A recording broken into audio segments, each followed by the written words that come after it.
ഇന്ത്യയിലെ ചീഫ് ജസ്റ്റിസിൻ്റെ വീട്ടിൽ പ്രധാനമന്ത്രി നരേന്ദ്രമോദി എത്തി അവിടെ നിൽക്കുന്ന ഒരു ഫോട്ടോ ഒക്കെ പത്രങ്ങളിൽ കണ്ടു. ഇത് ശരിയാണോ അവിടേക്ക് പോകുന്നത്? പോയത് ശരിയാണെന്നോ? അതെ, ഒരു പോയി അല്ല, പോയത് ശരിയാണെന്നല്ല, ഇങ്ങനെ പോകാൻ പാടുണ്ടോ എന്നുള്ളതാണ്. ഒരു പ്രധാനമന്ത്രി ചീഫ് ജസ്റ്റിസ് എന്താ പ്രശ്നം? ഭരണഘടനയിൽ ഏത് അനുച്ഛേദ പ്രകാരം തെറ്റാണ്? അല്ല, തെറ്റല്ല, അത് ശരിയാണോ എന്ന് നമ്മുടെ സാധാരണഗതിയിൽ ചിന്തിക്കുമ്പോൾ പ്രധാനമന്ത്രി എന്തിനാ ചീഫ് ജസ്റ്റിസിൻ്റെ വീട്ടിൽ പോകുന്നത്? അതെന്തെങ്കിലും പ്രധാനമന്ത്രി രാജ്യത്തെ എക്സിക്യൂട്ടീവിൻ്റെ തലവൻ, അതെ, ജുഡീഷ്യറിയുടെ തലവൻ, chief justice of India DY Chandrachud ആണല്ലോ. അതെ, അദ്ദേഹത്തിന് ഒരു വീടുണ്ട്, പ്രധാനമന്ത്രിക്ക് ഓഫീസുണ്ട്, വീടുണ്ട്. അതെ. ചന്ദ്രചൂഡിൻ്റെ വീട്ടിൽ ഒരു ചടങ്ങ് നടക്കുന്നു. പ്രധാനമന്ത്രിയെ ക്ഷണിച്ചാൽ ഞാൻ വരില്ല എന്ന് പറയണോ? അങ്ങനെ പറയാൻ പറ്റില്ല. അപ്പോൾ പ്രധാനമന്ത്രി ചന്ദ്രചൂഡിൻ്റെ വീട്ടിൽ പോയത് ചുമ്മാ അദ്ദേഹത്തെ കണ്ട് എന്തുണ്ട് ചന്ദ്രചൂടെ, സുഖമൊക്കെയാണോ, നമുക്കൊരു ചായ കുടിച്ച് രണ്ട് വർത്താനമൊക്കെ പറയാം, സുപ്രീം കോടതി കുറച്ച് കേസില്ലേ, അതിൻ്റെ കാര്യമൊക്കെ ഡിസ്കസ് ചെയ്യാം എന്ന് പറഞ്ഞു പോയതാണോ? അല്ല. അല്ല. സാധാരണ നമ്മുടെ കേരളത്തിലെ മുഖ്യമന്ത്രി ഹൈക്കോടതി ചീഫ് ജസ്റ്റിസിനെ കാണാറുണ്ട്. അപ്പോൾ അങ്ങനെ കാണുമ്പോൾ അഡ്വക്കേറ്റ് ജനറലിൻ്റെ സാന്നിധ്യം ഉണ്ടാവണം എന്നാണ് പറയുന്നത്, ഒഫീഷ്യൽ മീറ്റിംഗ് ഒക്കെ വിളിക്കുമ്പോൾ. അതുപോലെ പ്രധാനമന്ത്രി ചീഫ് ജസ്റ്റിസ് ഓഫ് ഇന്ത്യയെ സ്വകാര്യമായി കാണുന്നുണ്ടെങ്കിൽ, 1-to-1 ആയി കാണുന്നുണ്ടെങ്കിൽ അറ്റോർണി ജനറലോ സോളിസിറ്റർ ജനറൽ ഓഫ് ഇന്ത്യയോ കൂടെ ഉണ്ടാവും. അങ്ങനെയാണ് എൻ്റെ സിസ്റ്റം. അതല്ല, ചീഫ് ജസ്റ്റിസിൻ്റെ മകൻ്റെ കല്യാണം പ്രധാനമന്ത്രിയെ വിളിച്ചു, പ്രധാനമന്ത്രി പോകണ്ടേ? പോകണം. ഇനി കല്യാണം വലിയ ചടങ്ങല്ലേ, ഒരുപാട് പേര് വരും. ഒരു പക്ഷേ മോതിരം മാറ്റമാണെങ്കിലോ ഒരു ചെറിയ ചടങ്ങായിരിക്കും, അപ്പോൾ പ്രധാനമന്ത്രിക്ക് പോയിക്കൂടെ? അപ്പോൾ ഹിന്ദുക്കളെ സംബന്ധിച്ച് അവർക്ക് അവരുടെ വിശ്വാസവും ആചാരവുമായി ബന്ധപ്പെട്ട കുറേ ചടങ്ങുകളുണ്ട്, അല്ലേ? ഒരുപാട് ചടങ്ങുകളുണ്ട്. അതൊക്കെ വിശ്വാസത്തിൻ്റെ പ്രശ്നമാണ്, വിശ്വാസവുമായി ബന്ധപ്പെട്ടതാണ്. ഒരു ഹിന്ദുവിൻ്റെ ജനനം മുതൽ അവൻ്റെ മരണം വരെയുള്ള കാര്യങ്ങളെല്ലാം അവൻ്റെ ഹിന്ദുമത വിശ്വാസം അനുസരിച്ചിട്ടാണ് ഒരു പ്രാക്ടീസിങ് ഹിന്ദുവിൻ്റെ നടക്കുന്നത്, അല്ലേ? അതെ. ജനിക്കുന്ന സമയത്ത് നക്ഷത്രവും തിഥിയുമൊക്കെ നോക്കി നാളൊക്കെ തീരുമാനിക്കും, 28 കെട്ടും, പേര് വിളിക്കും, ഇങ്ങനെ ഒരുപാട് ചടങ്ങുകളുണ്ട്. ഇത് ബ്രാഹ്മിൻസാണ്, ഉപനയനം പോലെയുള്ള ചടങ്ങുകളുണ്ട്. വിദ്യാരംഭം, അതും ഒരു ഹിന്ദു ആചാരപ്രകാരമുള്ള ചടങ്ങാണ്. വിദ്യാരംഭം എന്ന് പറയുന്നത് ലോകത്തെല്ലായിടത്തും സ്കൂളിംഗ് ഉണ്ടെങ്കിലും ഇന്ത്യൻ കൾച്ചർ എന്ന വിദ്യാഭ്യാസത്തിന് ഒരു പ്രത്യേകതയാണ്. അതുകൊണ്ടാണല്ലോ മാതാപിതാ ഗുരു ദൈവം എന്ന് നമ്മൾ പറയുന്നത്. ഇന്ത്യക്ക് പുറത്തങ്ങനെയൊന്നുമല്ല. അപ്പോൾ ഇതെല്ലാം സംസ്കാരവുമായി ബന്ധപ്പെട്ടാണ്. വിവാഹം ആണല്ലോ, അതും ഹിന്ദു വിശ്വാസപ്രകാരമുള്ളതാണ്, ചടങ്ങുകളാണ്, റിച്വൽസാണ്. ഇനി ഒരാൾ മരിച്ചു കഴിയുമ്പോഴും ഇതുപോലെയുള്ള ആചാരപരമായ ചടങ്ങുകളുണ്ട്. ഇതൊക്കെ ഒരു ഹിന്ദുവിന് ഒഴിവാക്കാൻ പാടില്ലാത്തതാണ്. ഒഴിവാക്കാൻ ഒരു പ്രാക്ടീസിങ് ഹിന്ദു വിസമ്മതിക്കുന്ന, വിമുഖത കാട്ടുന്ന, തയ്യാറാവാത്ത ചടങ്ങുകളാണ്. അതുപോലെയാണ് ഒരു ഹിന്ദുവിനെ സംബന്ധിച്ച്, വിശ്വാസിയായ ഹിന്ദുവിനെ സംബന്ധിച്ച് അവന് ഏറ്റവും പ്രധാനപ്പെട്ട ചടങ്ങുകളിലൊന്നാണ് ഗണേശ പൂജ. എല്ലാ വിഘ്നങ്ങളും മാറ്റി ശുഭമുണ്ടാകാൻ, നല്ല തുടക്കമുണ്ടാകാൻ വേണ്ടിയാണ് ഗണപതിയെ പ്രാർത്ഥിക്കുന്നത്. നമ്മൾ ക്ഷേത്രത്തിൽ ചെന്നാൽ ആദ്യം ഗണപതിയെ തൊഴുതിട്ട് വേണം മറ്റുള്ളവരെ കാണാനെന്നാണ് പറയുന്നത്. എല്ലാം വിഘ്നങ്ങൾ മാറ്റി, വിഘ്നേശ്വരനാണ്. എല്ലാം ആദ്യം ഗണപതിക്ക് കൊടുക്കുക എന്നൊരു കീഴ്വഴക്കം, അതൊരു വിശ്വാസമാണ്. എന്ത് വെച്ചാലും ഗണപതിക്ക് കൊടുക്കുക, ഗണപതിക്കാണ് ആദ്യം കൊടുക്കേണ്ടത്. എന്ന് വെച്ചാൽ ഒരു പിന്നീടുള്ള യാത്ര ഫിസിക്കൽ യാത്രയാവട്ടെ, അല്ലെങ്കിൽ മറ്റ് നമ്മുടെ സംരംഭങ്ങളുടെ തുടക്കമാവട്ടെ, എല്ലാം യാത്രയാണ്. അത്തരം യാത്രകളുടെ തുടക്കത്തിലുള്ള തടസ്സങ്ങൾ മാറ്റി നമ്മെ ലക്ഷ്യസ്ഥാനത്തെത്തിക്കുന്ന ദേവ ചൈതന്യം എന്ന് പറയുന്ന ഗണേശനാണെന്നാണ് ഹിന്ദുക്കൾ വിശ്വസിക്കുന്നത്. അങ്ങനെ ഇപ്പോൾ ഗണേശോത്സവമാണ്. ഗണേശോത്സവത്തിൻ്റെ ഭാഗമായി ഇന്ത്യയുടെ ചീഫ് ജസ്റ്റിസിൻ്റെ വീട്ടിൽ ഗണേശ പൂജ നടത്തുന്നു. ചടങ്ങായിട്ട് നടത്തുകയാണ്, വെറുതെ രഹസ്യമായി മുറിക്കകത്ത് സാമ്പ്രാണിത്തിരിയും വിളക്കും കത്തിച്ചില്ല. അദ്ദേഹം ഒരു ചടങ്ങായിട്ട് നടത്തി. ഗണേശോത്സവം ഇന്ത്യയിലെ മുഴുവൻ ജനങ്ങളും ആഘോഷിക്കുമ്പോൾ അവിടെ ചീഫ് ജസ്റ്റിസ് ഗണേശ പൂജ നടത്താൻ തീരുമാനിച്ചു. ആഘോഷമായി നടത്തുന്നു. തൊട്ടടുത്തല്ല, ഇനി ദൂരെ ആയിക്കോട്ടെ, താമസിക്കുന്ന ഇന്ത്യൻ പ്രധാനമന്ത്രി ക്ഷണിച്ചു, എൻ്റെ വീട്ടിൽ ഇത്തവണ ഗണേശ പൂജ ഇത്ര കാര്യമായിട്ട് ചെയ്യുന്നുണ്ട്, അങ്ങ് വരണം എന്ന് പറയുന്നു. എന്താ കുഴപ്പം? പ്രധാനമന്ത്രി പോയി. അവിടെ വച്ച് അങ്ങനെ പോയാൽ ഇന്ത്യൻ ജുഡീഷ്യറിയും എക്സിക്യൂട്ടീവും തമ്മിലുള്ള സെപ്പറേഷൻ ഇല്ലാണ്ടായി. ചീഫ് ജസ്റ്റിസ് ഓഫ് ഇന്ത്യയുടെ നിലപാടുകൾ സംശയകരമാണ് എന്നൊക്കെയാണ് ചില ആളുകൾ പറയുന്നത്. ഇവരുടെ കടി അതൊന്നുമല്ല, പ്രധാനമന്ത്രിയായിട്ട് കണ്ട ഒന്നുമല്ല. ഇന്ത്യൻ ചീഫ് ജസ്റ്റിസ് ഗണേശ പൂജ നടത്തി എന്നുള്ളതാണ്. അതാണ് പ്രശ്നം. അതിനു വേണ്ടിയിട്ട്, കാരണം ഹിന്ദു ആചാരങ്ങൾ ഒരിടത്തും പാലിക്കാൻ പാടില്ല. ഇപ്പോൾ ഡൽഹിയിൽ നോക്കൂ, ഈ ദീപാവലിക്ക് പടക്കം നിരോധിച്ചിരിക്കുക ഡിസംബർ 31 വരെ. ജനുവരി 1 പൊട്ടിക്കും. അന്ന് പടക്കം പൊട്ടിച്ചാൽ കുഴപ്പമില്ല, അന്ന് ന്യൂ ഇയറിൻ്റെ ആഘോഷമാണ്. അതായത് ഡൽഹിയിൽ കഴിഞ്ഞ കുറേ വർഷങ്ങളായിട്ട് ദീപാവലിക്ക് പടക്കം പൊട്ടിക്കാൻ പാടില്ല. അത് പടക്കത്തിൻ്റെ നിർമ്മാണം, അതിൻ്റെ വിൽപ്പന, അത് ഉപയോഗമൊക്കെ ആം ആദ്മി പാർട്ടി സർക്കാർ നിരോധിച്ചിരിക്കുക. കാരണം എന്താ പറയുക, അതുകൊണ്ട് ഭയങ്കരമായ മലിനീകരണം ഡൽഹിയിലുണ്ടാകുന്നു. ഇടയപ്പോൾ അവിടെ ഏറ്റവും വലിയ മലിനീകരണം ഉണ്ടാകുന്ന പഞ്ചാബിൽ കൃഷി കഴിഞ്ഞിട്ട് അവിടെ പാടത്ത് ഈ വൈക്കോല് കൂട്ടിയിട്ട് കത്തിക്കുന്നതാണ്. മാസങ്ങളോളം ഡൽഹി പുകയിലായിരുന്നു. അതെ അതെ അല്ലേ, 2-3 മാസം ദീപാവലിക്കല്ല, ഭയങ്കര ബുദ്ധിമുട്ടായിരുന്നു. അവിടെ ഈ ഇത് കത്തിക്കുന്ന സർക്കാർ, പഞ്ചാബിലെ സർക്കാർ ആരാ? ആപ്പിൻ്റെ സർക്കാർ. എന്താ പിന്നെ ദില്ലിക്കാർക്ക്, ദില്ലി മുഖ്യമന്ത്രിക്കോ, അയാൾ ജയിലിലാണോ, അയാളുടെ പാർട്ടിക്കാർക്ക് പഞ്ചാബിലെ മുഖ്യമന്ത്രിയെ വിളിച്ചിട്ട് നിങ്ങളിത് കത്തിക്കരുത്, വേറെ എന്തെങ്കിലും മാർഗം ചെയ്യൂ എന്ന് പറഞ്ഞുകൂടെ? പറയത്തില്ല. മലിനീകരണം കഴിഞ്ഞ വർഷവും ദീപാവലി നിരോധിച്ചു. പടക്കം, ദീപാവലിയല്ല, ദീപാവലിക്ക് പടക്കം പൊട്ടിക്കും നിരോധിച്ചു. ദില്ലിയിൽ പുക വരാതിരുന്നിട്ടുണ്ടോ? അന്തരീക്ഷ മലിനീകരണം ഉണ്ടാകാതിരുന്നിട്ടുണ്ടോ? കഴിഞ്ഞ വർഷം ദീപാവലിക്കും ഈ ദീപാവലിക്കും ഇടയിലാണ് 2-3 മാസങ്ങൾക്ക് മുമ്പ് ദില്ലിക്ക് ശ്വാസം പൊട്ടിയത്, അല്ലേ? പടക്കം പൊട്ടിച്ചിട്ടല്ല. അതെന്താണെന്നറിയോ പ്രശ്നം? ദീപാവലി ഹിന്ദുക്കളുടെ ആഘോഷമാണ്. പൊട്ടിക്കേണ്ട പടക്കം ഹിന്ദുക്കളുടെ പേരിലുള്ള എന്തു കാര്യം വന്നാലും ഇവിടുത്തെ ലെഫ്റ്റ്, ലിബറൽ, ഇസ്ലാമിസ്റ്റ് ലോബികൾക്ക് ക്രിമികടി ഉണ്ടാവും. അപ്പോൾ എന്തെങ്കിലും ഒരു മുടന്തൻ ന്യായം പറയും. 75-80% ഹിന്ദുക്കളുള്ള ഈ രാജ്യത്ത് ഹിന്ദുക്കളുടെ വിശ്വാസവുമായി ബന്ധപ്പെട്ട എന്തു ചെയ്താലും കുഴപ്പമാണ്. നമ്മുടെ വിഴിഞ്ഞം പോർട്ടിൻ്റെ കപ്പലെടുക്കുന്നതിനുമായി ബന്ധപ്പെട്ട് തുറമുഖം തുറന്നു കൊടുക്കുന്നു, ഉദ്ഘാടനം പലതുണ്ട്. ഒരു ഉദ്ഘാടനം നടന്നപ്പോൾ അവിടെ ഒരു ഗണപതി പൂജ നടത്തിയ പ്രശ്നമായി, പാർലമെൻറ്റിൽ പൂജ നടത്തിയ പ്രശ്നമായി. നിങ്ങൾ ഈ പറയുന്ന ജനാധിപത്യത്തിൻ്റെ, ഇപ്പോൾ രാഹുൽ ഗാന്ധി അമേരിക്ക പോയിട്ട് വന്നിട്ടില്ലേ, UK പോയിട്ടില്ലേ? അവിടെയൊക്കെ പ്രധാനമന്ത്രിമാരും പ്രസിഡന്റുമാരും ഒക്കെ സത്യപ്രതിജ്ഞ ചെയ്യുമ്പോൾ UK ബ്രിട്ടനിലെ പ്രധാനമന്ത്രി സത്യപ്രതിജ്ഞ ചെയ്യുന്നത് ബൈബിൾ തൊട്ടാണ്. നിങ്ങൾക്ക് UK ജനാധിപത്യത്തിൻ്റെ ശ്രീകോവിലാണ്. ഇന്ത്യയിൽ ഹിന്ദു മതവുമായി ബന്ധപ്പെട്ട ഒരാചാരം, ഒരു വിശ്വാസം, ഒരു പൂജ, ഒരു പ്രാർത്ഥന, എന്തിന് സുരേഷ് ഗോപി സത്യപ്രതിജ്ഞ ചെയ്യാൻ പോയപ്പോൾ കൃഷ്ണ ഗുരുവായൂരപ്പ എന്ന് ജപിച്ചുകൊണ്ട് വന്ന് വലിയ വിവാദമായി.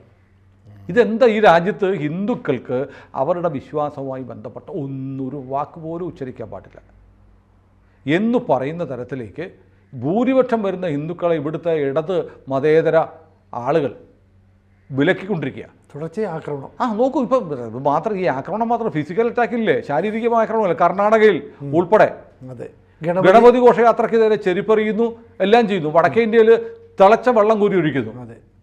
അപ്പോൾ ഭൂരിപക്ഷ സമുദായം എന്ന് പറഞ്ഞ ഹിന്ദുക്കൾക്ക് ഈ രാജ്യത്ത് ജീവിക്കാൻ പറ്റാത്ത സാഹചര്യം. അവരെല്ലാം സഹിക്കും എന്നുള്ളൊരു തോന്നലുള്ളൂ. അവരെ സഹിക്കും എന്നുള്ളതുകൊണ്ടല്ല. ഇവിടെ കുറേ ബുദ്ധിജീവികളും ഈ നേരത്തെ പറഞ്ഞ ഇന്ദിരാ ജയ്സിംഗിനെയും പ്രശാന്ത് ഭൂഷണെയും പോലെയുള്ള ചില ആളുകളുമുണ്ട്. ഇവരിങ്ങനെ വായ്ത്താളവിട്ടടിക്കും. ഇവിടുത്തെ ഈ പറഞ്ഞ ഹിന്ദു വിരുദ്ധ മാധ്യമങ്ങൾ ഇത് കൊണ്ടാടും. ഇതാണ് പ്രശ്നം. ഇപ്പോൾ പ്രധാനമന്ത്രി ചീഫ് ജസ്റ്റിസ് ഓഫ് ഇന്ത്യയുടെ വീട്ടിൽ പോകാൻ പാടില്ലെന്ന് ഭരണഘടനയിലോ രാജ്യത്തെ ഒരു നിയമവും വിലക്കിയിട്ടില്ല. അദ്ദേഹത്തിൻ്റെ വീട്ടിലൊരു ചടങ്ങിന് ക്ഷണിച്ചു, പ്രധാനമന്ത്രി പോയി. പ്രധാനമന്ത്രി ഇവിടെ പോയി അദ്ദേഹത്തിൻ്റെ ഭാര്യ കൽപ്പനാദാസും ചീഫ് ജസ്റ്റിസും കൂടെ പ്രധാനമന്ത്രി സ്വീകരിച്ചു. അദ്ദേഹം അവിടെ ഗണേശ പൂജ നടത്തി. അപ്പം നമ്മുടെ അവിടെ അത് പ്രധാനമന്ത്രി എന്താ പൂജാരിയാണോ? അത് കേരളത്തിൽ മാത്രമാണ് സാർ. നമുക്കൊക്കെ വടക്കേ ഇന്ത്യയിൽ ക്ഷേത്രങ്ങളിലൊക്കെ പോയാൽ നമുക്ക് വിഗ്രഹത്തിൽ തൊടാം, നമുക്ക് പൂജ നടത്താം. ഗോകർണത്ത് വളരെ പ്രസിദ്ധമായ ക്ഷേത്രമുണ്ട്, രാവണൻ പ്രതിഷ്ഠിച്ച ശിവലിംഗം എന്നാണ് പറയുന്നത്, ഭൂമിക്കടിയിലാണ്. അവിടെ ചെന്ന് കഴിഞ്ഞാൽ ഒരു ഹോളുണ്ട്. ആ ഹോളിലൂടെ നമുക്ക് കൈയിട്ട് ആ ശിവലിംഗത്തിൽ, ഭൂമിക്കടിയിലുള്ള ശിവലിംഗത്തിൽ തൊട്ടുകൊണ്ട് നമുക്ക് പ്രാർത്ഥിക്കാം, നമുക്ക് പാലഭിഷേകം നടത്താം. അങ്ങനെയാണ്. അപ്പോൾ നമ്മുടെ കേരളത്തിലുള്ള താന്ത്രിക രീതിയല്ല കേരളത്തിന് പുറത്ത് പൊതുവിൽ ആചാരിക്കും. തന്ത്രവിദ്യയിൽ രീതിയിൽ മാറ്റമുണ്ട്. അതുകൊണ്ട് അവിടെ പൂജ ആർക്കും നടത്താം. ഇനി നമ്മുടെ വീട്ടിൽ ഒരു ചടങ്ങ് നടത്തുമ്പോൾ ഗണേശ ഭഗവാന്റെ മുന്നിൽ ഒരു 2 പൂക്കളിട്ട് ഒരു ദീപം കാണിച്ചാൽ എന്താ തെറ്റ്?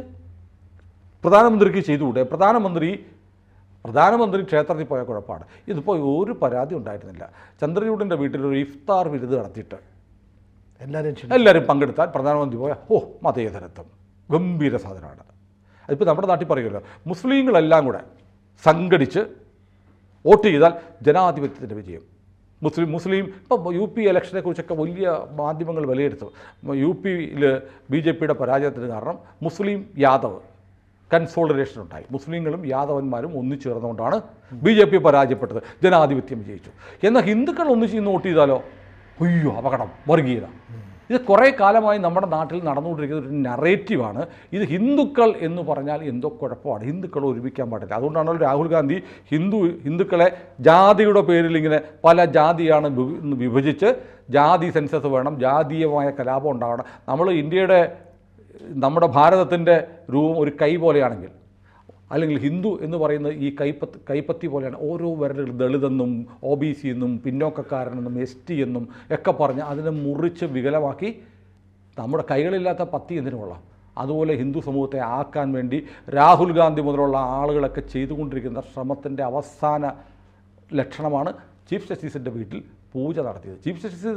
ചീഫ് ജസ്റ്റിസ് പൂജ നടത്തിയത് തെറ്റാണെന്ന് പറയാൻ ധൈര്യമില്ല. അങ്ങനെ പറ്റില്ല. അത് ഉദ്ദേശിക്കുന്നത് തന്നെയാണ്. CJI തൻ്റെ വീട്ടിൽ ഗണപതി പൂജ നടത്തിയത് വഴി ഈ രാജ്യത്തിന് കൊടുത്ത സന്ദേശം എന്താണ്?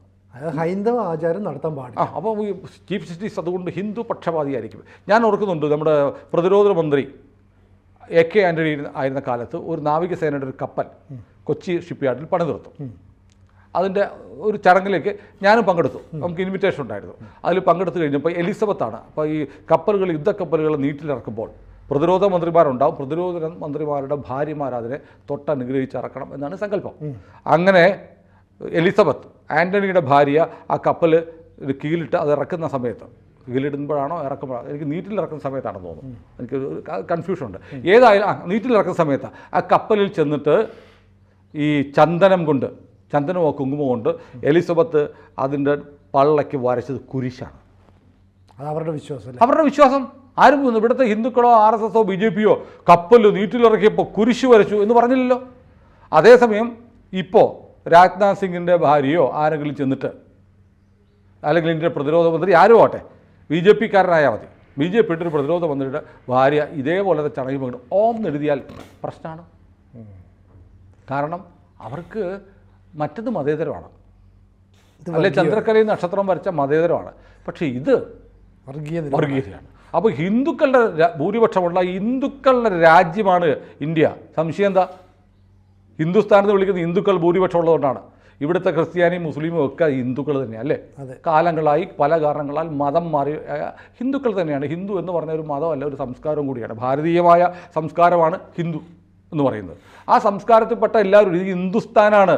ഇവിടെ ഗണപതി പൂജ പാടില്ല, പ്രധാനമന്ത്രി അമ്പലത്തിൽ പോകാൻ പാടില്ല. പ്രധാനമന്ത്രിക്ക് പള്ളിയിൽ പോയാൽ കുഴപ്പമില്ല, അമ്പലത്തിൽ പോയ കുഴപ്പമാണ്. ഇങ്ങനെ കുറേ കാലമായി ഒരു നാറേറ്റീവ്സ് ഉണ്ടാക്കി വരുന്നുണ്ട്. പിന്നെ ഇവരൊക്കെ കരുതുന്നുണ്ടല്ലോ, ചീഫ് ജസ്റ്റിസായിട്ട് DY ചന്ദ്രചൂഡ് ഇങ്ങനെ വന്നാൽ മോദിയെ ഇങ്ങനെ പിടിച്ച് ശരിയാക്കി ഒരു മിക്സിയിലിട്ട് ജ്യൂസാക്കി അരച്ച് കലക്കി ഇവർക്കൊക്കെ കുടിക്കാൻ കൊടുക്കുമെന്ന് കരുതിയിരുന്ന കുറേ ആളുകളുണ്ട്. അദ്ദേഹം ഭയങ്കര ലെഫ്റ്റ് ലിബറലാണ്, ഇസ്ലാമിസ്റ്റാണ് എന്നൊക്കെ കരുതിയിരുന്ന ആളുകൾക്ക് ഒരുപാട് നിരാശയുണ്ടായിട്ടുണ്ട്. കാരണം നീതിയാണ് നടപ്പാക്കുന്നത്, അല്ലേ? ന്യായം നടപ്പാക്കാനാണ് ജഡ്ജിമാരിരിക്കുന്നത്. ജഡ്ജിമാർക്ക് ചിലപ്പോൾ അവർക്ക് ചില വ്യക്തിപരമായ ഇഷ്ടാനിഷ്ടങ്ങളൊക്കെ, ചില ഉത്തരവുകളൊക്കെ വരാറുണ്ട്, ഇല്ലെന്ന് തർക്കമൊന്നും പറയാം. പക്ഷേ എന്നാൽ ആത്യന്തികമായി നിയമപുസ്തകങ്ങളിൽ എഴുതി വെച്ചിരിക്കുന്നതിന് വ്യാഖ്യാനിച്ച് മാത്രമേ ന്യായാധിപന്മാർക്ക് പൊതുവിൽ പ്രവർത്തിക്കാൻ പാടുള്ളൂ. ഇപ്പം ഇനി എന്ത് വേണം, ഇപ്പോൾ പറയും DY ചന്ദ്രചൂഡിൻ്റെ ഹിന്ദുത്വ മുഖം പണ്ടേ മനസ്സിലായിരുന്നു, അയോധ്യ കേസിൽ വിധി പറഞ്ഞത് ബെഞ്ചിൽ ചന്ദ്രചൂഡ് ഉണ്ടായിരുന്നു എന്നൊക്കെ പറയുമോ ഇല്ലെന്നറിയാം. ഏതായാലും ഇപ്പോൾ ചന്ദ്രചൂഡിനെ എതിരെ മറ്റേ സുപ്രീം കോടതി അഭിഭാഷക അസോസിയേഷൻ പ്രമേയം പാസ്സാക്കണമെന്നൊക്കെ ഇന്ദിരാ ജയ്സിംഗ് ഒക്കെ പറയുന്നുണ്ട്. പിന്നെ ഞാൻ ആലോചിക്കുന്നത്, ഇന്ദിരാ ജയ്സിംഗ് ഒക്കെ കിടന്ന് കുരയ്ക്കുന്നുണ്ട് പ്രശാന്ത് ഭൂഷണോട്, കുറേ അങ്ങ് തുടർന്നുകൊണ്ടിരിക്കും. പക്ഷേ യാത്ര തുടരും. കാരണം ചന്ദ്രചൂഡിനറിയാമല്ലോ, ഞാൻ ഗണപതി പൂജ നടത്തിയാൽ പലർക്കും ഇഷ്ടപ്പെടത്തില്ല.